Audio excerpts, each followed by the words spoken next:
Hello guys, പുതിയ YouTube channel തുടങ്ങി guys. Support ചെയ്യണം, സബ്സ്ക്രൈബ് ചെയ്യണം, ബെല്ലൈക്കൺ ലൈക്ക് ചെയ്യണം, സബ്സ്ക്രൈബ് ചെയ്യണം, ഷെയർ ചെയ്യണം, കമന്റ് ചെയ്തോ. നല്ലത് അങ്ങനൊന്നും പറയത്തില്ല ഗൈസ്, തോന്നിയത്.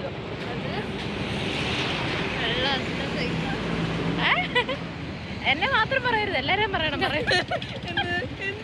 അല്ല, നെഗറ്റീവ് പോസിറ്റീവ്സ് ആണ്. ചാനലിന്റെ പേര് പറഞ്ഞില്ല, മറന്നുപോയി. ആ സംഭവം കയറി ലൈക്ക് ചെയ്യാൻ, സബ്സ്ക്രൈബ് ചെയ്യാൻ. Triple dose vlog. Okay, subscribe. Bell icon. അറിവുള്ള വീഡിയോസ് കിട്ടണമെങ്കിൽ ബെല്ലൈക്കൺ. അറിവോ? പല അറിവും കിട്ടും. ഐ മീൻ നല്ലത് മാത്രം. Bye bye.